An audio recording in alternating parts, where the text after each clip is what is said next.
اعوذ باللہ من الشیطان الرجیم بسم اللہ الرحمن الرحیم وَلَقَدْ جِئْتُمُونَا فُرَادَىٰ كَمَا خَلَقْنَاكُمْ أَوَّلَ مَرَّةٍ وَلَقَدْ جِئْتُمُونَا اور البتہ تحقیق جئتمونا تم آؤ گے ہمارے پاس فرادیٰ اکیلے اکیلے کما خلقناکم اول مرہ جیسے ہم نے پیدا کیا تمہیں پہلی مرتبہ وترکتم ما خولناکم اور تم چھوڑ دو گے ما خولناکم جو ہم نے تمہیں نعمتیں دے رکھی تھیں جو ہم نے تمہیں عطا کیا تھا وراء ظہورکم تمہاری پشتوں کے پیچھے۔ اللہ رب العالمین نے پچھلی آیات کریمہ میں جو اللہ کے نافرمان ہیں، ظلم کرنے والے ہیں بالعموم، اور خاص طور پر جو سب سے بڑا ظلم کرنے والے ہیں، اللہ پر جھوٹ گھڑنے والے ہیں، اللہ کی آیتوں کے ساتھ انکار کرنے والے، تکبر کرنے والے، اللہ پر ناحق باتیں کرنے والے، لا علمی میں اللہ پر کوئی بات لگانے والے، نبوت کا دعویٰ کرنے والے، جو خاص طور پر ان لوگوں کے پیچھے ذکر فرمایا ہے، اور اللہ نے انہیں ڈرایا ہے ان کی موت کے وقت سے کہ جب مہلت ختم ہو جائے گی تو تب تمہارا بہت برا حال ہوگا، بہت بری صورتحال ہوگی، فرشتے بہت برے طریقے سے تمہاری جان نکالیں گے اور تمہیں طعن و تشنیع بھی کریں گے زبان سے، اور عملاً تمہیں ماریں گے بھی تمہارے چہروں پر، تمہاری پشتوں پر، اور ساتھ قبر کے عذاب کی اور آخرت کے عذاب کی وعید بھی سنائیں گے۔ تو جب اللہ رب العالمین نے ظالموں کو ڈرایا ہے ان کے انجام سے، اصل میں یہ دنیا جو ہے یہ دارالامتحان ہے اور آخرت دارالجزا ہے۔ دنیا کی اصل یہ ہے کہ دارالامتحان ہے، دنیا کے اندر لازمی نہیں ہے کہ کسی کو بدلہ ملے، کبھی کبھی بدلہ خواہ وہ نیک اعمال کا اچھا ہو، خواہ وہ برے اعمال کا برا ہو، کبھی کبھی اس بدلے کے بارے میں کچھ نمونہ دنیا میں نظر آ جاتا ہے، اور وہ بھی لازمی نہیں ہے۔ یہ ممکن ہے کہ نیک شخص دنیا کے اندر آزمائشوں کا شکار ہو، وہ آزمائشیں جو ہیں وہ اس کی درجات کی بلندی کے لیے، گناہوں کی معافی کے لیے ہوں، اور ممکن ہے کہ بہت گناہ گار شخص وہ دنیاوی طور پر ظاہراً ہمیں بڑی نعمتوں میں نظر آئے، ہم پیچھے پڑ آئے ہیں، وہ اللہ کا عذاب ہوتا ہے، بہت بڑا فتنہ ہوتا ہے، تاکہ انسان کو ٹھوکر لگے ہی نہ، اور انسان اپنی غفلت کی نیند سے جاگے ہی نہ، اور اپنی اسی عیش پرستی میں اور اپنی اسی غلط روش میں ہی اللہ سے اس کی ملاقات ہو جائے اور پھر اللہ اسے سخت سزا دے۔ تو دنیا جو ہے یہ در حقیقت دارالامتحان ہے اور دارالجزا آخرت ہے، اور میں نے کل ذکر کیا تھا، احادیث مبارکہ سے بھی پتہ لگتا ہے کہ قبر آخرت کی پہلی منزل ہے۔ تو گویا کہ موت کے ساتھ ہی قبر، برزخ اور پھر آخرت، یہ سارے معاملات شروع ہو جاتے ہیں، موت کے ساتھ ہی گویا کہ امتحان ختم ہو جاتا ہے۔ موت کے بعد، موت کے ساتھ ہی عمل ختم ہو جاتا ہے، توبہ کی توفیق ختم ہو جاتی ہے، انسان مرتے دم تک توبہ کر سکتا ہے، زندگی کے آخری لمحے تک، لیکن جب موت آ جائے یا انسان کی موت جو ہے وہ موت کو سامنے دیکھ کر بھی انسان توبہ کر سکتا ہے اور انسان کی توبہ قبول ہو سکتی ہے۔ انسان جو ہے مرض الموت میں ہو، پھر بھی انسان کو لگے کہ اب میں چند دنوں کا یا چند گھنٹوں کا مہمان ہوں، پھر بھی توبہ قبول ہو جاتی ہے۔ اس کی دلیل نبی کریم صلی اللہ علیہ وسلم کا اپنے چچا ابو طالب کو مرض الموت میں اور آخری لمحات میں نصیحت کرنا اور انہیں کلمہ پڑھنے کی تلقین کرنا کہ اے چچا، اگر آپ کلمہ پڑھ لیں احاج لک بہا عند اللہ، تو میں اللہ کے ہاں جھگڑا کروں گا، کوئی بات کرنے کے قابل ہوں گا۔ تو نبی صلی اللہ علیہ وسلم کو انہیں پیشکش کرنا کلمہ پڑھنے کی، توبہ کرنے کی، اسلام قبول کرنے کی، یہ اس بات کی دلیل ہے کہ اگر وہ کلمہ پڑھ لیتے تو انہیں اس کلمہ پڑھنے کا فائدہ ہوتا، وہ ایمان والے ہو جاتے۔ لیکن جب ایک انسان کی جان نکلنا شروع ہو جاتی ہے، جب اس کی جان حلق میں پھنس جاتی ہے، چاہے ابھی اس کی جان پوری طرح نہ بھی نکلی ہو، ایسی حالت میں توبہ قبول نہیں ہوتی۔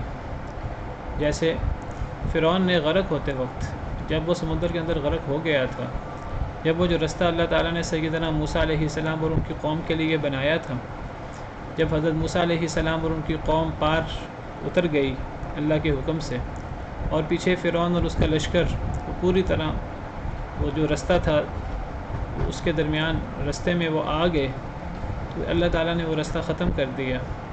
اور پھر جب فرعون غرق ہونے لگا، ابھی وہ زندہ تھا، ابھی اس کی جان نہیں نکلی تھی، تو اس نے توبہ کی۔ قرآن کریم میں اللہ تعالیٰ فرماتے ہیں فلما ادرکہ الغرق قال آمنت انہ لا الہ الا الذی آمنت بہ بنو اسرائیل وانا من المسلمین، جب اسے غرق نے آ لیا تو وہ کہنے لگا کہ میں اس پر ایمان لے آیا جس پر بنو اسرائیل ایمان لائے تھے، اور میں مسلمان ہوں۔ تو اللہ نے اس کی توبہ قبول نہیں کی۔ اللہ نے فرمایا الآن وقد عصیت قبل وکنت من المفسدین، کیا اب تم توبہ کر رہے ہو؟ پوری زندگی تم نافرمانی کرتے رہے، پوری زندگی تو فساد کرتا رہا، اب جب تیری جان نکل رہی ہے تو اب تیری توبہ کیسے قبول ہو سکتی ہے؟ تو اسے پتہ لگتا ہے جب انسان کی جان نکلنا شروع ہو جائے، جب انسان موت کے عمل میں مبتلا ہو جائے، تو پھر اس وقت چاہے ابھی زندگی کی رمق موجود بھی ہو تو اس وقت توبہ قبول نہیں ہوتی۔ اسی لیے یہ حدیث مبارکہ میں آتا ہے جس کا مفہوم یہ ہے کہ انسان کی توبہ قبول ہوتی رہتی ہے ما لم یغرغر، جب تک اس کی جان حلق میں نہ پھنس جائے۔ تو یہ موت کے ساتھ ہی توبہ کی اور عمل کی ابتلا کی جو گھڑی ہے وہ ختم ہو جاتی ہے، پھر اس کے بعد جزا کا عمل شروع ہو جاتا ہے۔ اب اس کے بعد انسان جتنی مرضی دہائیاں دے، جتنا مرضی پچھتاوا کرے، دنیا کے اندر تو پچھتاوا بھی وہ توبہ ہے۔ حدیث مبارکہ میں آتا ہے الندم توبہ، انسان پچھتاتا ہے اپنی غلطی پر، اپنے ظلم پر، اپنے گناہوں پر، پچھتاوا بھی توبہ ہوتی ہے۔ لیکن مرتے وقت پچھتاوا، جب فرشتے جو ہیں وہ پٹائی کر رہے ہوں اور عذاب کی وعیدیں سنا رہے ہوں، اس وقت ہر شخص پچھتاتا ہے۔ وہ پچھتاوا کسی کو کوئی فائدہ نہیں دیتا۔ قبر میں، آخرت میں ہر شخص پچھتائے گا، بالکل تیر کی طرح سیدھا ہو جائے گا، دہائیاں دے گا، ایمان کی بات کرے گا۔ تو اللہ تعالیٰ فرماتے ہیں اس وقت ایمان فائدہ نہیں دیتا۔ قرآن کریم میں اللہ تعالیٰ فرماتے ہیں ظالموں کے بارے میں، جب ان پر اللہ کا عذاب آیا فلما رأوا بأسنا قالوا آمنا بالله وحده وكفرنا بما كنا به مشركين، اللہ فرماتے ہیں جب انہوں نے ہمارا عذاب دیکھ لیا اور وہ عذاب میں مبتلا ہو گئے تو اس وقت انہوں نے کہا کہ ہم ایمان لے آئے۔ فلما رأوا بأسنا، سورہ غافر جس کو سورہ مومن بھی کہتے ہیں، آیت نمبر 84۔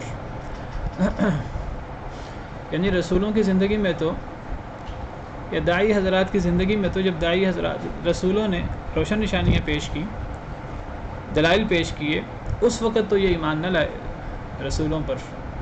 اس وقت تو جو ان کے پاس علم تھا، دنیاوی علم، یا اللہ نے یہاں علم کو طنزاً استعمال کیا ہے، تو یہ اس علم پر ہی فخر کرتے رہے جو ان کے پاس دنیاوی علم تھا، اور یہ رسولوں کا مذاق اڑاتے رہے۔ لیکن جب انہوں نے اللہ کا عذاب دیکھ لیا، اللہ کا عذاب کا وعدہ بالکل سچا ہے، لیکن وہ آتا اللہ کی مرضی سے ہے۔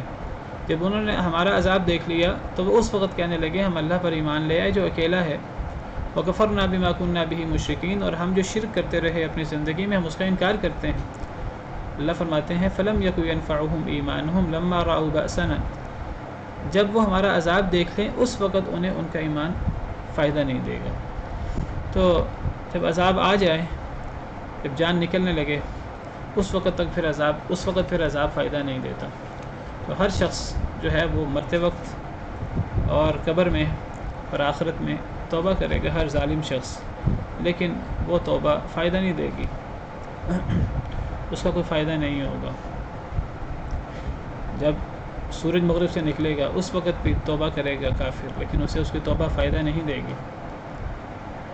تو اللہ رب العالمین نے جب یہ موت کا ذکر کیا، قبر کا ذکر کیا، علماء کرام کا کہنا یہ ہے، امام ابن تیمیہ رحمہ اللہ کے حوالے سے خاص طور پر آتا ہے، وہ فرماتے ہیں کہ جب موت آتی ہے کسی انسان کو تو گویا کہ انسان کی صحیح آنکھ کھلتی ہی تب ہے جب کسی انسان کو موت آتی ہے۔ موت سے پہلے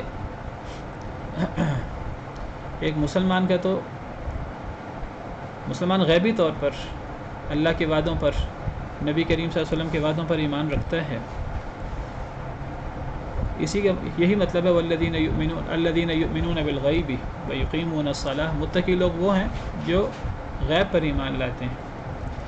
ایک مسلمان تو غیبی طور پر ایمان رکھتا ہے، لیکن جیسے ہی موت آتی ہے تو ایک مسلمان کو جب فرشتے سلام کرتے ہیں اور بڑی عزت اور احترام کے ساتھ اس کی روح قبض کرتے ہیں، اسے خوشخبریاں سناتے ہیں، تو پھر ایک مسلمان کو اس وقت پکا یقین ہو جاتا ہے۔ یقین تو پہلے بھی ہوتا ہے، پہلے غیبی طور پر ہوتا ہے، اب گویا کہ وہ آنکھوں سے دیکھ بھی لیتا ہے معاملات۔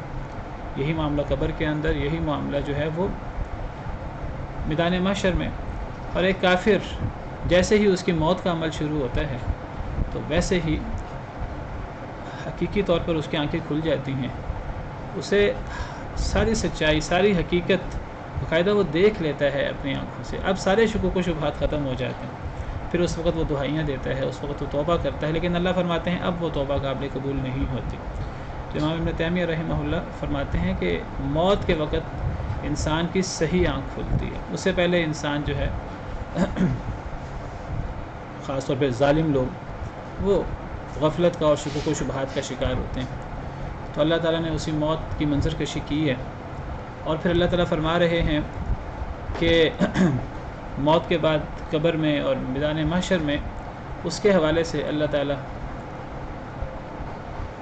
خطرناک جو مناظر ہیں، خطرناک جو مواقع ہیں، اللہ ان کی منظر کشی کرتے ہوئے فرماتے ہیں وَلَقَدْ جِئْتُمُونَا فُرَادَىٰ كَمَا خَلَقْنَاكُمْ أَوَّلَ مَرَّةٍ، اور البتہ تحقیق تم آؤ گے ہمارے پاس فرادا، اکیلے اکیلے، کما خلقناکم اول مرہ، جیسے ہم نے تمہیں پہلی مرتبہ پیدا کیا۔ یعنی انسان جب مرتا ہے تو انسان اکیلا مرتا ہے، قبر میں جاتا ہے تو اکیلا قبر میں جاتا ہے، اس کا کوئی وہاں مددگار، کوئی دوست، کوئی سفارشی، کوئی اس کا آوان اور انصار، کوئی اس کے ساتھ نہیں ہوتا، نہ قبر میں اور نہ میدان محشر میں کوئی انسان کا مددگار ہوگا۔ ایک کافر شخص، ایک اللہ کا نافرمان تو قیامت کے دن بھاگے گا اپنے باپ سے، اپنی ماں سے، اپنے بیٹوں سے، اپنے بھائیوں سے۔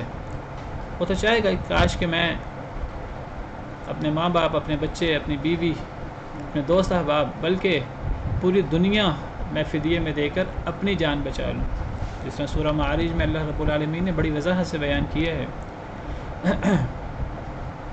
تو انسان کو نہ قبر میں نہ میدان محشر میں، آخرت میں کوئی چیز انسان کو فائدہ نہیں دے گی، اور انسان اکیلا ہوگا۔ تم ہمارے پاس اکیلے آؤ گے جیسے ہم نے تمہیں پہلی مرتبہ پیدا کی۔ جیسے انسان پیدا اکیلے ہوتا ہے اسی طرح انسان مرتا بھی اکیلے ہے۔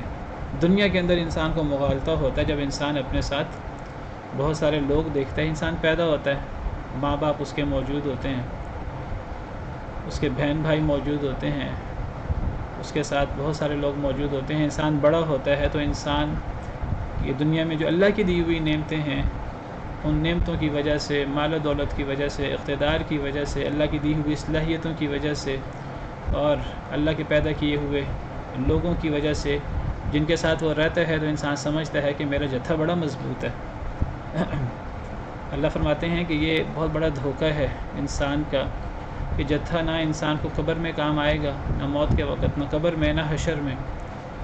جس طرح تم اکیلے پیدا ہوئے ہو، تم ہمارے پاس واپس بھی اکیلے ہی آؤ گے۔ اگر کوئی شخص جڑواں بھی پیدا ہو جائے، ٹوئنز بھی پیدا ہو جائے، تو وہ شخص بھی میڈیکل سائنس کے مطابق جڑواں بچے بھی وہ الگ الگ جھیلی میں ہوتے ہیں، پیدائش ان کی اکیلے اکیلے ہی ہوتی ہے۔ جس طرح انسان پیدا اکیلے ہوتا ہے، اور جس طرح انسان پیدا ہوتا ہے تو چاہے وہ ارب پتی ماں باپ کے گھر پیدا ہو، سونے کا چمچہ منہ میں لے کر پیدا ہو، جب پیدا ہوتا ہے اس کے ہاتھ میں کچھ نہیں ہوتا۔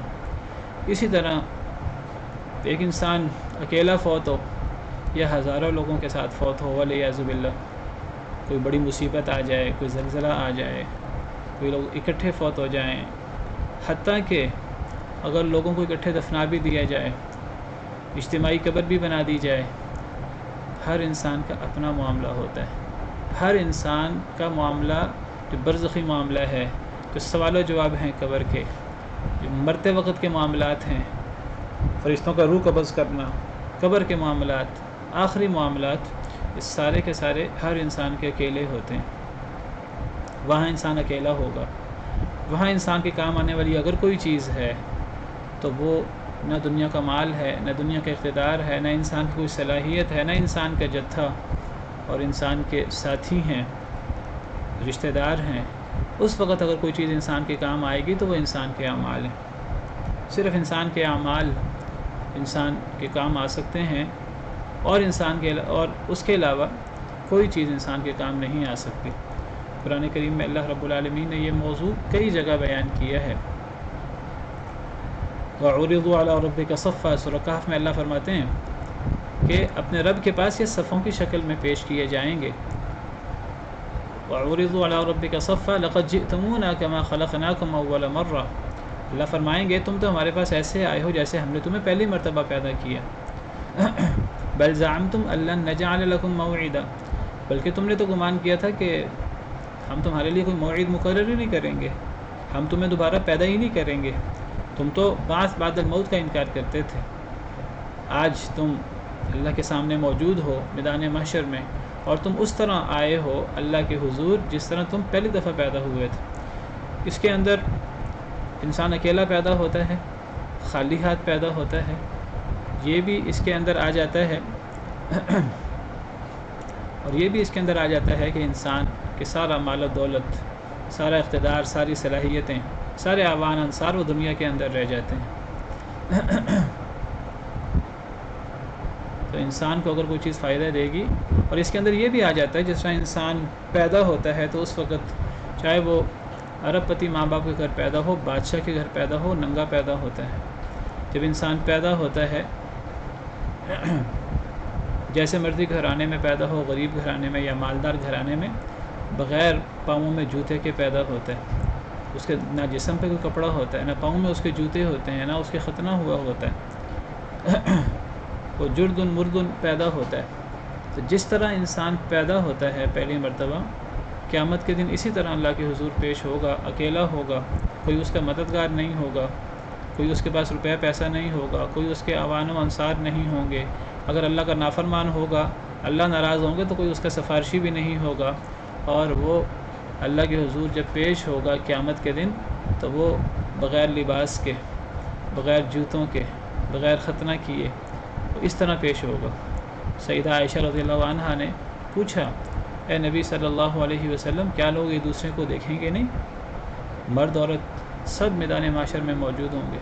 نبی صلی اللہ علیہ وسلم فرمایا، اے عائشہ، معاملہ اس سے بہت زیادہ سخت ہے کہ لوگ ایک دوسرے کو دیکھیں، بہت ہولناک معاملہ ہے۔ بہرحال قرآن کریم بار بار آخرت کی یاد دلاتا ہے، اخروی زندگی جو اصل زندگی ہے۔ قرآن کہتا ہے، اللہ تعالیٰ یاد دلاتے ہیں کہ انسان اسے یاد رکھے، اور انسان اللہ کے سامنے پیشی ہونی ہے، قبر کے اندر بھی سوال و جواب ہونے ہیں، انسان اس کی تیاری کرے دنیا کے اندر، اور انسان دنیا غفلت کے اندر نہ گزارے۔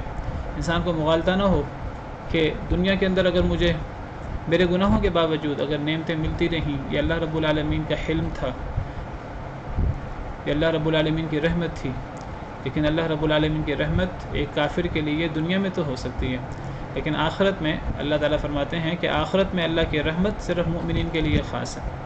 دنیا میں اللہ کی رحمت کا کچھ حصہ کافر بھی لے سکتے ہیں، لیکن آخرت میں اللہ کی رحمت صرف مومنین کے لیے خاص ہے۔ وَرَحْمَتِي وَسِعَتْ كُلَّ شَيْءٍ فَسَأَكْتُبُهَا لِلَّذِينَ يَتَّقُونَ وَيُؤْتُونَ الزَّكَاةَ وَالَّذِينَ هُمْ بِآيَاتِنَا يُؤْمِنُونَ۔ اللہ تعالیٰ سورہ اعراف میں فرماتے ہیں میری رحمت نے ہر شے کو اپنی وسعت میں لے لیا ہے، لیکن ان قریب ابھی تو میری رحمت ہر شے کو اپنی وسعت میں لیا ہے، مسلمان کو بھی کافر کو بھی دنیا میں، لیکن ان قریب ایک وقت آنے والا ہے میں اس رحمت کو خاص کر دوں گا، مخصوص کر دوں گا للذین یتقون ویؤتون الزکاۃ، ان لوگوں کے لیے جو ڈرتے ہیں اللہ تعالیٰ سے، زکوٰۃ ادا کرتے ہیں، والذین هم بآیاتنا یؤمنون، اور وہ لوگ جو ہماری آیتوں پر ایمان رکھتے ہیں۔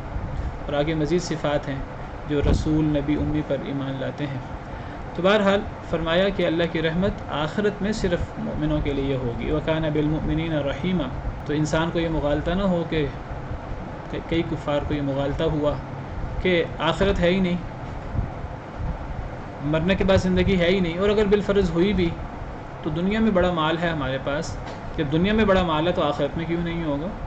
سورہ مریم میں اللہ نے کفار کا یہ اعتراض بھی ذکر کیا ہے، افرأیت الذی کفر بآیاتنا وقال لأوتین مالا وولدا۔ اے نبی صلی اللہ علیہ وسلم، کیا آپ نے اس شخص کو دیکھا ہے جو ہماری آیتوں کا انکار کرتا ہے، اس کے باوجود وہ کہتا ہے لأوتین مالا وولدا، اگر آخرت ہوئی تو وہاں بھی مجھے مال بھی ملے گا، مجھے اولاد بھی ملے گی جس نے دنیا میں ملی ہے۔ اللہ تعالیٰ بڑے غضب میں فرماتے ہیں اطلع الغیب، کیا وہ غیب پر مطلع ہو گیا ہے، ام اتخذ عند الرحمن عہدا، یا اس نے اللہ سے کوئی وعدہ لے لیا ہے، اللہ نے اسے نوازنا ہی نوازنا ہے، کیا اس نے اللہ سے عہد لے لیا ہے؟ کلا، ہرگز نہیں۔ سنکتب ما یقول، یہ جو کہہ رہا ہے، یہ جو بکواس کر رہا ہے کہ آخرت میں بھی میں بڑی نعمتوں میں ہوں گا اگر آخرت ہوئی، ہم نے یہ لکھ لیا ہے۔ یہ اتنا بڑا جملہ ہے کہ ہم نے اس جملے کو لکھ لیا ہے، اس کی سزا اسے آخرت میں ہی ملے گی۔ وَيَأْتِينَا فَرْدًا، وہ ہمارے پاس اکیلا آئے گا۔ تو بہرحال یہ حقیقت اللہ رب العالمین ان آیات میں واضح فرما رہے ہیں، تم ہمارے پاس اکیلے آؤ گے جیسے ہم نے تمہیں پہلی مرتبہ پیدا کیا، وَتَرَكْتُم مَا خَوَّلْنَاكُمْ وَرَاءَ ظُهُورِكُمْ، اور تم چھوڑ دو گے جو ہم نے تمہیں نعمتیں دی، یعنی دنیا میں، اور اللہ نے دنیا میں نعمتیں مسلمانوں کو بھی دی ہیں، کافروں کو بھی دی ہیں، تو یہ نعمتیں تم پیچھے چھوڑاؤ گے، اب تمہارے پاس صرف تمہارے اعمال ہوں گے، وَرَاءَ ظُهُورِكُمْ، اپنی پشتوں کے پیچھے۔ کہا جاتا ہے واللہ عالم کہ سکندر اعظم جب فوت ہوا تو مرتے وقت تو ہر انسان کے سامنے اس کی حقیقت واضح ہو جاتی ہے، تو اس نے وصیت کی مرتے وقت کہ مجھے دفناتے وقت میرے ہاتھ قبر سے باہر رکھنا، تاکہ لوگوں کو پتہ لگے کہ لوگ مجھے سکندر اعظم کہتے ہیں، میں نے پوری دنیا پہ حکومت کی ہے، لیکن میں اگر دنیا سے جا رہا ہوں تو میں بھی دنیا سے خالی ہاتھ جا رہا ہوں۔ تو انسان کو مرتے وقت آخرت میں کوئی چیز فائدہ نہیں دے سکتی سوائے انسان کے اعمال کی۔ تو انسان کے لیے اس کے علاوہ کوئی چارہ ہی نہیں ہے کہ انسان اپنی اصلاح کر لے اور انسان نیک اعمال کر لے، دنیا کے اندر غفلت کی نیند سے جاگ جائے، ورنہ تباہی ہی تباہی ہے، والعیاذ باللہ۔ وَمَا نَرَىٰ مَعَكُمْ شُفَعَاءَكُمُ الَّذِينَ زَعَمْتُمْ أَنَّهُمْ فِيكُمْ شُرَكَاءُ۔ اللہ فرماتے ہیں اچھا اس سے پہلے یہ جو اللہ تعالیٰ نے فرمایا کہ تم ہمارے پاس اکیلے آؤ گے جیسے ہم نے تمہیں پہلی مرتبہ پیدا کیا، جئتمونا، تم آؤ گے ہمارے پاس فرادہ، اکیلے۔ مستقبل کا میں معنی کر رہا ہوں، حالانکہ یہ صیغہ ماضی کا، جئتمونا، یہ جئتم، یہ فعل ماضی جمع مذکر غائب، جمع مذکر حاضر کا صیغہ ہے، جئتم فعل ماضی، لفظی مطلب اس کا ہونا چاہیے تم آئے ہمارے پاس۔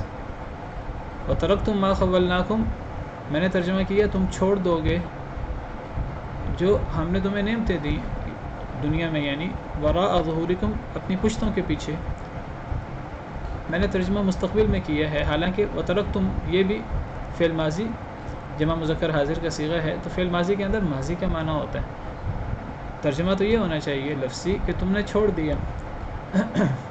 تو اللہ تعالیٰ قرآن کریم میں اکثر آپ دیکھیں گے کہ آخرت یعنی مستقبل کے لیے، قیامت کے لیے اللہ رب العالمین ماضی کے صیغے لاتے ہیں، حالانکہ ماضی کا صیغہ تو گزشتہ دور میں جو ہوتا ہے اس کے لیے ہوتا ہے، تو مستقبل کے لیے، آخرت کے لیے، جنت جہنم کے لیے ماضی کے صیغے کیوں استعمال ہوتے ہیں؟ جس طرح اللہ تعالیٰ فرماتے ہیں اذا السماء انفطرت، جب آسمان پھٹ جائے گا، حالانکہ صیغہ ماضی کا ہے، ترجمہ ہونا چاہیے جب آسمان پھٹ گیا۔ اذا السماء انشقت، اس کا مطلب بھی یہی ہے۔ واذا النجوم انکدرت، جب ستارے جھڑ جائیں گے، ہم معنی کرتے ہیں مستقبل میں، حالانکہ معنی یہ ہے جب ستارے جھڑ گئے۔ یہ قرآن کریم کا ایک عام انداز ہے، آپ کو جگہ جگہ ملے گا کہ اللہ تعالیٰ قیامت کے لیے، مستقبل کے لیے مضارع جو حال اور مستقبل کا معنی دیتا ہے، اس کی بجائے اللہ تعالیٰ ماضی کے صیغے لاتے ہیں۔ در حقیقت ماضی وہ یقینی شے ہوتی ہے۔ ویسے تو مسلمانوں کے نزدیک اللہ تعالیٰ کی ہر بات ایسے یقینی ہے، چاہے وہ مستقبل کی بات ہو، مستقبل کے وعدے ہوں، وہ ایسے ہی یقینی ہے جیسے وہ گزری ہوئی بات یقینی ہوتی ہے۔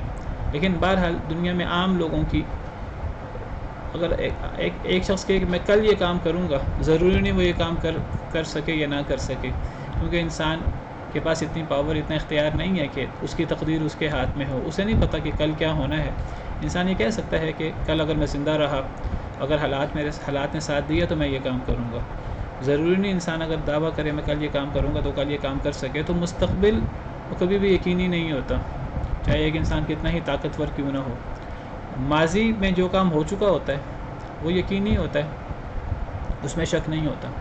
تو اللہ تعالیٰ قرآن کریم میں عام طور پر مستقبل کے لیے، قیامت کے لیے، آخرت کے لیے ماضی کے صیغے استعمال کرتے ہیں، صرف یعنی یقین دلانے کے لیے کہ تم یہ جو اللہ تعالیٰ تمہیں وعدہ دے رہے ہیں آخرت کے بارے میں، آخرت کے واقعات بیان کر رہے ہیں، یہ واقعات مستقبل میں مضارع میں ہونے چاہیے تھے، لیکن اللہ تعالیٰ ان کو ماضی کے صیغے سے اس لیے بیان کر رہے ہیں کہ یہ ایسے تم ان کو سمجھو جیسے یہ ہو چکے ہیں، یہ اتنے یقینی ہیں جیسے یہ ہو چکے ہیں۔ گویا کہ وَلَقَدْ جِئْتُمُونَا فُرَادَىٰ کا لفظی مطلب ہے تم ہمارے پاس آ چکے اکیلے، یعنی ہم مراد ہم اسے مستقبل لیں گے، تم قیامت کے دن ہمارے پاس اکیلے آؤ گے۔ یہ قیامت کے دن ہر شخص کا اللہ کے حضور یا قبر میں اکیلے پیش ہونا یہ اتنا یقینی ہے جیسے کہ یہ ہو چکا ہے۔ یہ علماء توجیہ کرتے ہیں قرآن کریم میں جو قیامت کے بارے میں، جنت جہنم کے بارے میں ماضی کے صیغے استعمال ہوتے ہیں۔ ہم معنی مستقبل کا ہی کریں گے بامحاورہ طور پر، تو وہ ماضی کے صیغے اصل میں اپنی بات میں یقین پیدا کرنے کے لیے، زور پیدا کرنے کے لیے آتے ہیں۔ جیسے اللہ تعالیٰ قسم کھاتے ہیں اپنی بات پہ زور پیدا کرنے کے لیے، ویسے تو اللہ رب العالمین کو نہ قسم کھانے کی ضرورت ہے اور نہ اللہ تعالیٰ کو یقین پیدا کرنے کے لیے ماضی کے صیغے استعمال کرنے کی ضرورت ہے۔ اللہ کی ہر بات سچی ہوتی ہے، لیکن یہ مسلمانوں کا ایک اعتقاد ہے اور یقین ہے۔ کافر لوگ جو ہیں وہ اللہ رب العالمین کی بات میں بھی شک و شبہ کرتے ہیں، ولیعذ باللہ۔ اللہ فرماتے ہیں وَمَا نَرَىٰ مَعَكُمْ شُفَعَاءَكُمُ الَّذِينَ زَعَمْتُمْ أَنَّهُمْ فِيكُمْ شُرَكَاءُ، اور نہیں ہم دیکھ رہے تمہارے ساتھ تمہارے وہ سفارشی، شفیع کی جمع شفعاء، اور نہیں ہم دیکھ رہے تمہارے ساتھ۔ اللہ فرمائیں گے جب لوگ اللہ کے حضور پیش ہوں گے قیامت کے دن، اللہ فرمائیں گے کہ ہم نہیں دیکھ رہے تمہارے ساتھ تمہارے وہ سفارشی، وہ لوگ کہ تم گمان کرتے تھے، انہم فیکم شرکا، کہ بے شک وہ تمہارے بارے میں شریک ہیں۔ تم دنیا میں تم نے بہت سے شریک بنا رکھے تھے اللہ کے بالمقابل، تم انہیں حاجت روا، مشکل کشا سمجھتے تھے، تم سمجھتے تھے کہ وہ دنیا میں بھی ہمیں نفع نقصان دے سکتے ہیں اللہ کے علاوہ، اور تم سمجھتے تھے وہ آخرت اگر ہوئی تو وہ آخرت میں بھی ہمیں نفع نقصان دے سکیں گے اگر اللہ غضبناک ہوئے آخرت میں، اگر آخرت ہوئی اور اللہ غضبناک ہوئے تو ہم ان کی عبادت کرتے ہیں، ہم ان کے سامنے سر جھکاتے ہیں، ہم ان کی تعظیم کرتے ہیں، ہم سجدے کرتے ہیں، نظر و نیاز دیتے ہیں انہیں، ان کے لیے ذبح کرتے ہیں۔ وہ سارے کام جو اللہ کے لیے کرنے چاہیے، مشرکین وہ کام اللہ کے علاوہ اپنے شریکوں کے لیے بھی کرتے تھے۔ اللہ فرماتے ہیں تم اس لیے یہ سارے کام کرتے تھے کہ یہ تمہارے شریک ہیں، کہیں مشکل ہو دنیا میں یا اگر آخرت قائم ہوئی تمہارے نزدیک آخرت میں تو تمہیں تمہارے شریک بچا لیں گے۔ اللہ فرماتے ہیں، اللہ فرمائیں گے قیامت کے دن کہ کہاں ہیں تمہارے سفارشی؟ ہم تمہارے ساتھ تمہارے سفارشی نہیں دیکھ رہے، تمہارے سفارشی نظر نہیں آ رہے جن کو تم نے شریک بنا رکھا تھا، تمہارا دعویٰ تھا کہ یہ تمہارے مددگار ہیں، آج وہ کدھر ہیں؟ قرآن کریم کی دیگر آیات میں اللہ فرماتے ہیں وَيَوْمَ يُنَادِيهِمْ أَيْنَ شُرَكَائِي، قیامت کے دن اللہ پکاریں گے، آواز لگائیں گے، أَيْنَ شُرَكَائِي، کہاں ہیں میرے شریک؟ یعنی کہاں ہیں وہ لوگ جن کو مشرکین نے اللہ کا شریک بنایا تھا؟ کوئی جواب نہیں دے سکے گا قیامت کے دن قیامت کے دن سارے سہارے ہوا ہو جائیں گے۔ بلکہ اللہ نے تو فرمایا قرآن کریم میں کہ یہ شرک اور یہ جو دنیا میں ہم سہارے بنا لیتے ہیں آخرت کے لیے، یہ دنیا کے لیے، اللہ فرماتے ہیں اللہ کے علاوہ جو سارے سہارے بنائے جاتے ہیں شرک کر کے، شریک بنا کر، ان پر سہارا کرنا، ان پر اعتماد کرنا ایسے ہے جیسے کوئی مکڑی کا گھر بنا کر مکڑی کے گھر پر اعتماد کرے کہ مکڑی کا گھر اسے دشمن سے بچا سکے گا۔ مثل الذین اتخذوا من دون اللہ اولیاء کمثل العنکبوت، ان لوگوں کی مثال جنہوں نے اللہ کے علاوہ شریک بنا رکھے ہیں، ان کی مثال ایسے جیسے مکڑی کے گھر کی مثال جو گھر بنائے۔ وَإِنَّ أَوْهَنَ الْبُيُوتِ لَبَيْتُ الْعَنكَبُوتِ، سب سے کمزور، سب سے ہلکا گھر مکڑی کا گھر ہوتا ہے۔ لَوْ كَانُوا يَعْلَمُونَ، کاش کے لوگ اس بات کو سمجھ لیں۔ تو یہ جو شرک کا سہارا ہے، اللہ کے علاوہ شریکوں کا سہارا ہے، چاہے وہ برے لوگ ہوں شریک جن کو بنایا گیا ہے، چاہے وہ نیک لوگ ہوں جن کو شریک بنایا گیا ہے۔ نیک لوگ جتنے بھی نیک کیوں نہ ہوں ان میں خدائی اختیارات نہیں ہیں، وہ دنیا اور آخرت میں خدائی اختیارات کے مطابق لوگوں کی مدد نہیں کر سکتے۔ تو اللہ فرمائیں گے کہ کہاں ہیں تمہارے سفارشی جن کو تم شریک خیال کرتے تھے؟ لقد تقطع بینکم، البتہ تحقیق کٹ چکا ہے تمہارے درمیان، تمہارے تعلقات ختم ہو چکے ہیں۔ کون سے تعلقات؟ یعنی وہ جو ایک مشرک اور اس نے اپنا شریک بنا رکھا تھا اللہ کے بالمقابل۔ تو قیامت کے دن دنیا میں تو مشرک اپنے شریک کے ساتھ بڑا گہرا تعلق بیان کرتا ہے اور وہ اپنے شریک سے اتنی محبت کرتا ہے، اس کا اپنے شریک سے اتنا تعلق ہوتا ہے کہ اتنی محبت تو وہ اللہ سے بھی نہیں کرتا۔ دیکھیے انسان اللہ کی مخلوق ہے اور انسان کو سب سے زیادہ محبت اپنے خالق سے ہونی چاہیے، جس طرح اللہ فرماتے ہیں والذین آمنوا اشد حبا للہ، ایمان والے اللہ سے سب سے زیادہ محبت کرتے ہیں۔ لیکن جو مشرک ہیں، اللہ معاف کرے شیطان نے انہیں اس طرح گمراہ کیا ہوتا ہے کہ جتنی محبت اللہ سے کرنی چاہیے مشرک اللہ سے اتنی محبت نہیں کرتا، بلکہ مشرک جیسی محبت اللہ سے ہونی چاہیے ویسی محبت شریکوں سے کرتا ہے۔ اللہ تعالیٰ فرماتے ہیں تمہارا اپنے شریکوں کے ساتھ جتنا بھی تعلق ہو دنیا کے اندر، موت کے وقت، قبر میں، آخرت میں، یہ سارے واسطے، یہ سارے سہارے ٹوٹ جائیں گے، کٹ جائیں گے، یہ سارے تعلقات منقطع ہو جائیں گے۔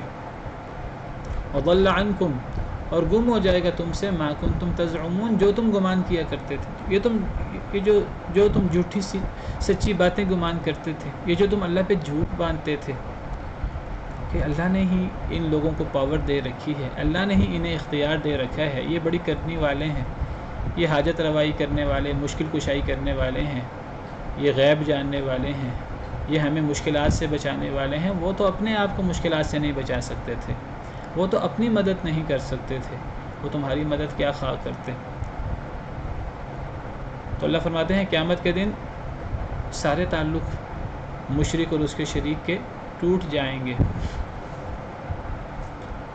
دوسرے پارے میں اللہ تعالیٰ فرماتے ہیں اذ تبرأ الذین اتبعوا من الذین اتبعوا، جب برات کا اظہار کر دیں گے وہ لوگ جن کی پیروی کی گئی تھی ان لوگوں سے جنہوں نے پیروی کی تھی، یعنی جن کی پیروی کی گئی تھی، یعنی جن کو شریک بنایا گیا تھا اللہ کے علاوہ۔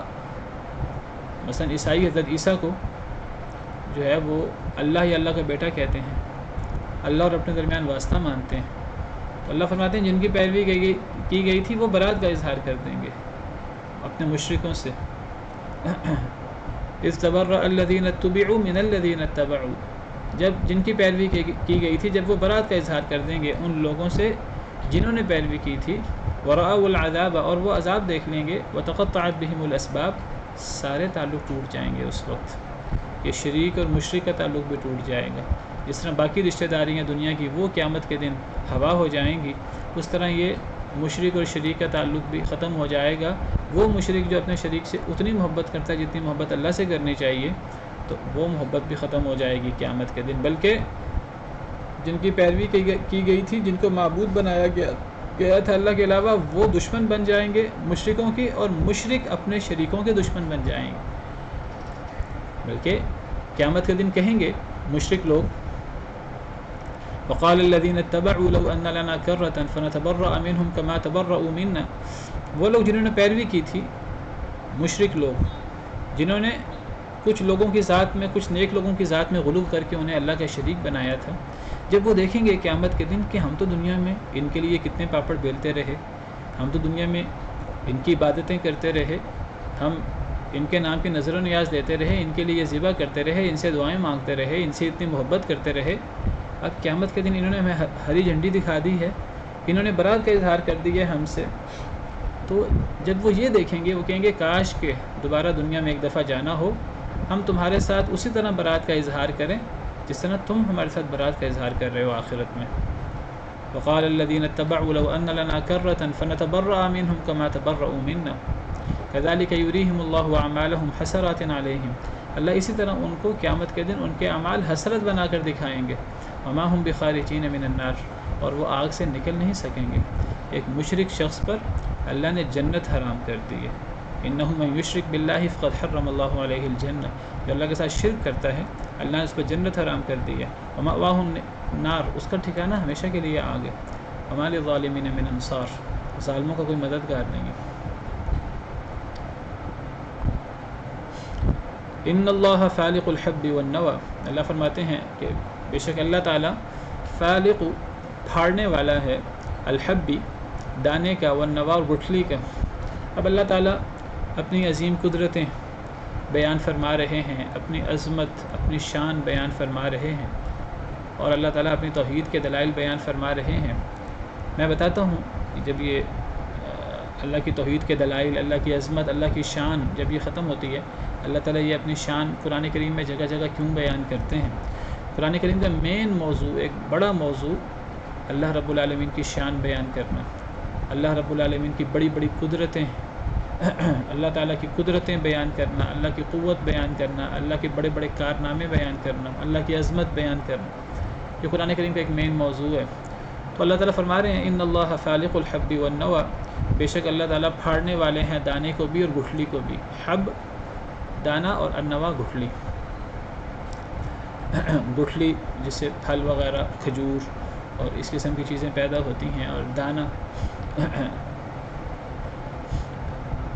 جس سے سبزی وغیرہ اور اس قسم کی چیزیں پیدا ہوتی ہیں۔ تو ہر چیز کی بنیاد یا دانہ ہے، پھلوں، سبزیوں وغیرہ کی، فصلوں کی، یا گٹھلی ہے۔ تو اس دانے اور گٹھلی کو پھاڑنے والے اللہ تعالیٰ ہیں۔ پھاڑنے کا کیا مطلب ہے کہ اللہ ان کو پھاڑتے ہیں اور ان میں سے پھر سبزیاں اور پھل اور باغات اور فصلیں لہلہاتی وہ پیدا ہوتی ہیں۔ تو یہ ان دانوں اور گٹھلیوں سے یہ فصلیں نکالنے والا، یہ پھل نکالنے والا، یہ کون ہے؟ یہ اللہ رب العالمین ہے۔ بے شک اللہ تعالیٰ پھاڑنے والا ہے دانے کو اور گٹھلی کو۔ یخرج الحی من المیت، وہ نکالتا ہے زندہ کو مردہ سے، ومخرج المیت من الحی، اور نکالنے والا ہے مردہ کو زندہ سے۔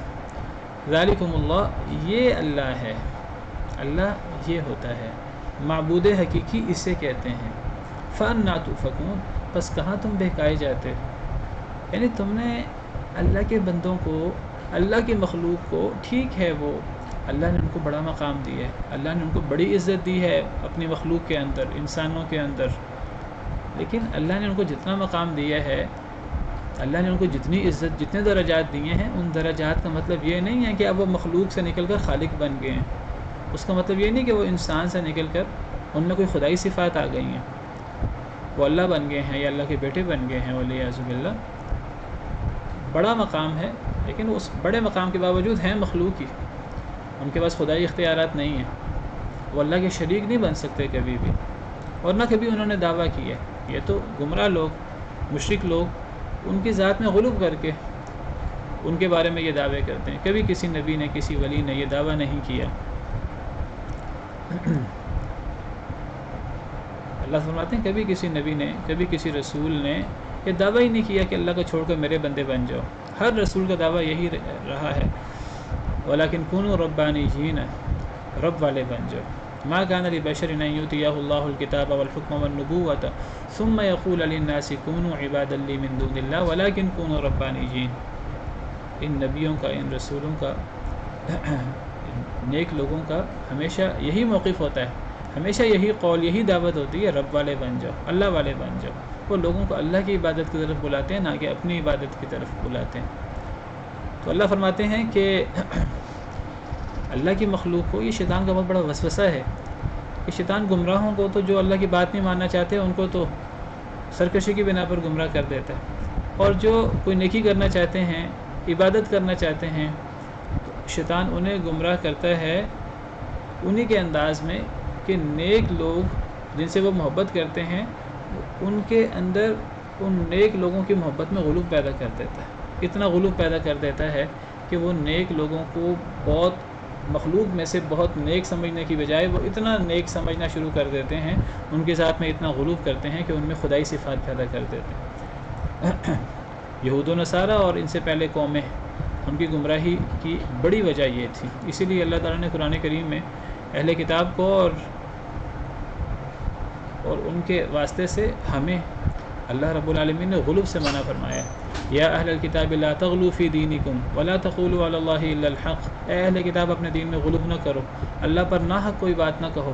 انما المسیح عیسی ابن مریم رسول اللہ وکلمتہ القاها الی مریم وروح منہ، عیسی بن مریم وہ نہ اللہ ہیں نہ اللہ کے بیٹے ہیں، وہ تو اللہ کے رسول ہیں،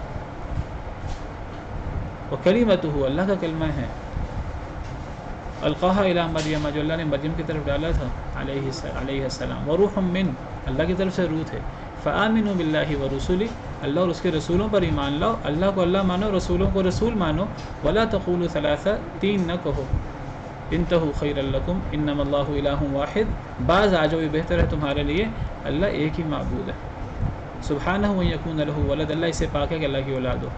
تو اللہ تعالیٰ یہ بتانا چاہ رہے ہیں کہ معبود حقیقی وہ ہو سکتا ہے کہ جو دانے اور گٹھلی کو پھاڑے، جو فصلیں پیدا کرے، جو پھل پیدا کرے، جو زندہ سے مردہ کو نکالے، جو مردہ سے زندہ کو نکالے، اللہ تو اسے کہتے ہیں معبود حقیقی۔ تو یہ ہوتا ہے معبود حقیقی کی یہ صفات ہوتی ہیں، یہ حاجت روا مشکل کشا ہوتا ہے۔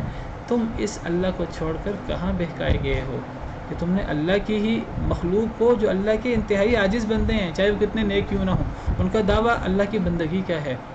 ان کی انسانوں کے اندر سب سے نیک وہ ہے جو جتنا بڑا عاجز ہے اللہ کے سامنے، جو اللہ کے جتنی بڑی بندگی کرنے والا ہے وہ اتنا بڑا نیک ہے، وہ اتنا اس کی عظمت بڑھ جاتی ہے مخلوق میں۔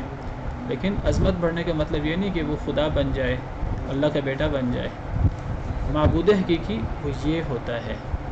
تو اللہ تعالیٰ اپنی عظمت بیان کر کے، اپنی شان بیان کر کے یہ بتاتے ہیں اگر تو یہ کام جن کو تم نے معبود بنایا وہ کر سکتے ہیں تو پھر وہ معبود حقیقی بننے کے لائق ہیں، لیکن یہ کام تو کوئی بھی نہیں کر سکتا۔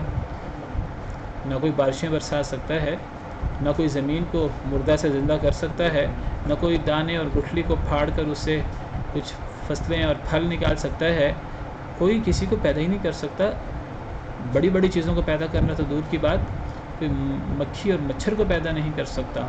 مکھی اور مچھر کو پیدا کرنا تو دور کی بات، اگر یہ مکھی ان کے سامنے سے کوئی چیز لے جائے تو کوئی اس مکھی سے وہ چیز واپس نہیں چھین سکتا۔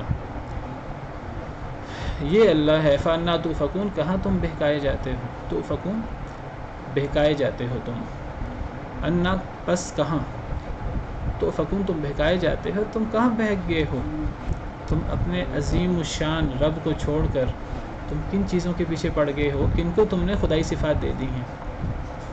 معبود کون ہوتا ہے؟ معبود کی صفات سنو۔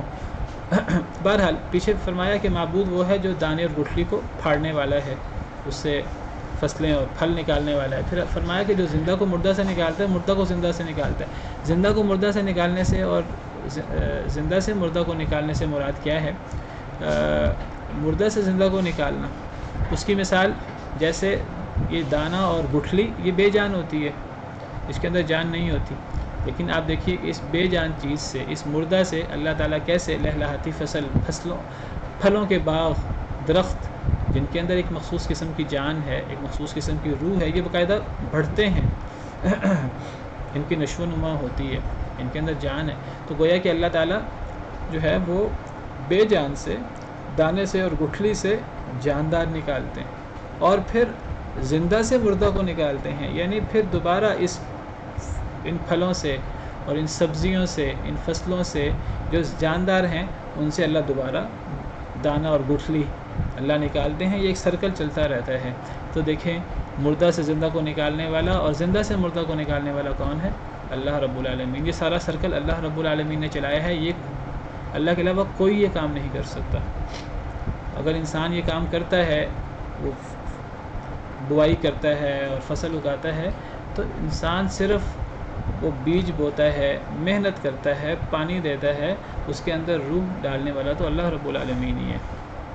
اور کوئی یہ کام نہیں کر سکتا، نہ کوئی عام انسان، نہ کوئی اللہ کا نبی، نہ کوئی اللہ کا ولی، نہ کوئی فرشتہ. صرف اللہ وحدہ لا شریک یہ کام کر سکتا ہے. بعض مفسرین کہتے ہیں کہ مردہ سے زندہ کو نکالنا اور زندہ سے مردہ کو نکالنا، اس سے مراد کافر کے گھر مسلمان کا پیدا ہو جانا، مسلمان کے گھر کافر کا پیدا ہو جانا. کیونکہ قرآن کریم میں بہت سارے مقامات پر کافر کو مردہ قرار دیا گیا ہے اور مسلمان کو زندہ قرار دیا گیا ہے. وہ دل جس کے اندر ایمان نہیں ہے، ایمان کی حرارت نہیں ہے، قرآن نہیں ہے، اسلام نہیں ہے، وہ زندہ کیسے ہو سکتا ہے؟ اس کا زندگی سے کیا تعلق ہے؟ وہ تو مردہ دل ہے. ایسا شخص تو مردہ ہے. اس کی آنکھیں ہیں، یہ دیکھ نہیں سکتا، اس کے کان ہیں، یہ سن نہیں سکتا، اس کا دل ہے، یہ غور نہیں کر سکتا. یہ تو مردہ لوگوں کے کام ہے. تو کافر مردہ ہوتا ہے، تو مردہ سے زندہ کو نکالنے والا اللہ تعالیٰ کافروں کے گھر میں مسلمان پیدا کر دیتے ہیں، اور اللہ تعالیٰ مسلمانوں کے گھر کافر پیدا کر دیتے ہیں. بعض مفسرین نے یہ تشریح کی ہے. کبھی شیطانوں کے ہاں نبی پیدا ہو جاتے ہیں، نبیوں کے ہاں کافر اور شیطان پیدا ہو جاتے ہیں. سیدنا ابراہیم علیہ السلام کا باپ وہ کفر کا امام ہے اور بتوں کو بنانے والا ہے، باقاعدہ دعوت دینے والا ہے ان کی طرف، کفر کی طرف لوگوں کو بلانے والا ہے. اللہ نے ان کے گھر سیدنا ابراہیم جیسے جلیل القدر پیغمبر اور العظم رسول کو پیدا فرما دیا، اور اللہ تعالیٰ نے پیغمبروں کے گھر سیدنا نوح علیہ السلام کا بیٹا جو ان پر ایمان نہیں لایا، ایسے لوگوں کو پیدا فرما دیا. فالق الاصباح، اللہ کی شان تو یہ ہے کہ اللہ تعالیٰ صبح کو نکالنے والا ہے، صبح کو پھاڑنے والا اللہ تعالیٰ ہے. صبح کو پھاڑنے والا یعنی اندھیرے سے کیسے صبح نکلتی ہے، کیسے پو پھٹتی ہے، یہ ساری کاروائی کرنے والا، یہ عظیم الشان سسٹم بنانے والا اللہ رب العالمین ہے. وجعل اللیل سکنا، اس نے کر دیا ہے رات کو سکون کے لیے. رات میں ہر چیز سکون میں ہوتی ہے، حرکت ختم ہو جاتی ہے، کم ہو جاتی ہے. تو اس سکون سے، اس اندھیرے سے صبح نکالنے والا، صبح کو پھاڑنے والا کون ہے؟ وہ اللہ رب العالمین ہے. اور پھر صبح کے بعد، دن کے بعد دوبارہ رات لانے والا کون ہے؟ اللہ رب العالمین. تو رات کو اللہ نے سکون کا باعث بنایا، آرام کا باعث بنایا. تو یہ دن اور رات کو پیدا کرنے والا یہ بھی اللہ رب العالمین ہی ہے. والشمس والقمر، اور سورج اور چاند کو بھی، سورج اور چاند کو بھی بنانے والا، سورج اور چاند کو پیدا کرنے والا. اور بنایا رات کو سکون کے لیے، آرام کے لیے، اور سورج اور چاند کو حساب سے. سورج اور چاند کو اللہ رب العالمین نے حساب سے بنایا ہے. حساب سے بنایا ہے، اس سے کیا مراد ہے کہ سورج و چاند ایک مخصوص حساب کے مطابق چلتے ہیں. اللہ نے ہزاروں، لاکھوں، کروڑوں، اربوں، اللہ کو پتہ ہے کب سے یہ نظام قائم دائم ہے، کب سے کائنات بنی ہے، کب سے سورج چاند اللہ نے پیدا فرمایا اور کب سے وہ رواں دواں ہیں. اور ان کے چلنے پھرنے میں، ان کے جاری ہونے میں، اور ان کے نکلنے میں اور غروب ہونے میں جو اللہ نے ایک حساب بنایا ہے، ایک سیکنڈ کا بھی فرق نہیں آتا.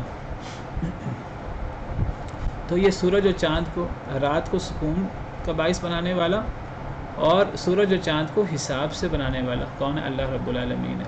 بہت دقیق حساب ہے. تو الشمس والقمر حسبانہ کا ایک مطلب یہ بھی ہو سکتا ہے سورج اور چاند کو حساب سے بنایا، یعنی یہ ایک مخصوص لگے بندے نظام کے مطابق چل رہے ہیں، خود بخود نہیں چل رہے، اللہ رب العالمین چلا رہا ہے. ایک ایک لمحہ اللہ رب العالمین کی نگرانی میں یہ سارا معاملہ ہو رہا ہے. اللہ تعالیٰ فرماتے ہیں الشمس والقمر دائبین، یہ جو سورج اور چاند ہیں یہ مسلسل حرکت میں ہیں اور ایک لگے بندے نظام کے مطابق چل رہے ہیں، سورہ نحل میں. اور اللہ تعالیٰ سورہ الرحمن میں فرماتے ہیں الشمس والقمر بحسبان، سورج اور چاند ایک حساب سے چل رہے ہیں. ایک تفسیر یہ ہے، ایک دوسری تفسیر بھی ہے کہ سورج اور چاند کو اللہ نے ایک تو ہے نا حساب سے بنایا، لگے بندے نظام کے مطابق چل رہے ہیں، یہ آگے پیچھے نہیں ہوتا نظام۔ ایک تفسیر یہ بھی ہے سورج اور چاند کو حساب کے لیے بنایا، سورج اور چاند حساب کے لیے ہیں۔ سورج سے دن کا حساب ہوتا ہے، دن کی گھڑیاں، اب صبح ہے، اب دوپہر ہو گئی ہے، اور اب سحپہر ہو گئی ہے، اب مغرب ہو گئی ہے، اب عشاء رات ہو گئی ہے۔ یہ جو ایک دن کے اوقات کا حساب ہے یہ سورج سے ہوتا ہے۔ چاند سے رات کا حساب ہوتا ہے، اور رات کے پہروں کا، اور چاند سے مہینوں کا حساب ہوتا ہے۔ پہلی رات کا چاند، 14ویں کا چاند، اور پھر یہ آخری راتوں کا چاند ہے، چاند پھر ختم ہو جاتا ہے، کئی راتیں نہیں نکلتا، پھر دوبارہ نکلنا شروع ہو جاتا ہے۔ تو سورج اور چاند، تو دو تفسیریں ہوئیں، ایک سورج اور چاند کو اللہ نے حساب سے بنایا، حساب سے چل رہے ہیں، اور ایک تفسیر ہے سورج اور چاند کو اللہ نے حساب کے لیے بنایا ہے۔ ان سے لوگ حساب کرتے ہیں، دن رات کا حساب، مہینوں، دنوں کا، مہینوں کا حساب، اور اگر حساب بھول جائے تو اللہ تعالیٰ نے چاند کو ایسا حساب کے لیے بنایا ہے، مہینوں کے حساب کے لیے، اگر ایک انسان تاریخ نہ بھی یاد رکھے، چاند دوبارہ نکلے گا آٹومیٹک دوبارہ تاریخ یاد آ جائے گی کہ آج پہلی تاریخ ہے۔ 14ویں کا چاند گول ہوتا ہے، بالکل پورا ہوتا ہے، تو پتہ لگ جائے گا 14ویں کا چاند ہے۔ ذالک تقدیر العزیز العلیم، یہ اندازہ ہے بہت غالب، بہت جاننے والے رب کا، یہ اللہ رب العالمین کی عظیم قدرت ہے۔ یہ ذالک تقدیر العزیز العلیم، یہ قرآن کریم میں عام طور پر وہاں آتا ہے جہاں اللہ تعالیٰ اپنی بہت بڑی قدرت، بہت بڑی شان بیان کرتے ہیں، اور اللہ فرماتے ہیں یہ اللہ رب العالمین کا اندازہ ہے جو اللہ رب العالمین نے ازل سے لگا رکھا تھا۔ دیکھو اس اندازے میں ایک سیکنڈ کا بھی اور ایک ذرہ کا بھی فرق نہیں پڑتا، اللہ نے کیسا حساب بنایا۔ اللہ کا اندازہ ایسے ہے کہ کتنی بڑی حقیقت ہے، یہ اللہ کا اندازہ ہے، تقدیر اللہ کا اندازے کو کہتے ہیں۔ وقت ختم ہو گیا ہے، میں اسی پر بس کرتا ہوں، ورنہ میرا دل تھا کہ میں، اللہ نے سورج چاند کو حساب سے بنایا ہے، ایک حساب کے مطابق، اور سورج چاند کو حساب کے لیے بنایا ہے۔ اس سلسلے میں مطالعے کی بات کروں سورج اور چاند کی، اور یہ جو مطالعے کا فرق ہوتا ہے، اس سورج کے مطالعے کا فرق ہوتا ہے، چاند کے مطالعے کا فرق ہوتا ہے مختلف علاقوں میں اس سلسلے میں بات کروں، اور یہ جو مطالعے کے فرق کی وجہ سے تاریخیں چینج ہوتی ہیں، قمری تاریخ کی، اور اس کی وجہ سے رمضان چینج ہوتا ہے، عیدیں مختلف علاقوں میں مختلف ہوتی ہیں، اور حج اور یہ محرم، تو میرا دل تھا اس پہ بات کروں، لیکن وقت ختم ہو گیا۔ انشاءاللہ موقع ملا کل یا آئندہ اس طرح کی آیت آئے گی تو میں انشاءاللہ اس پر روشنی ڈالوں گا۔ آج اسی پر بس کرتے ہیں۔ سبحان ربک رب العزت عما یصفون وسلام علی المرسلین والحمد للہ رب العالمین۔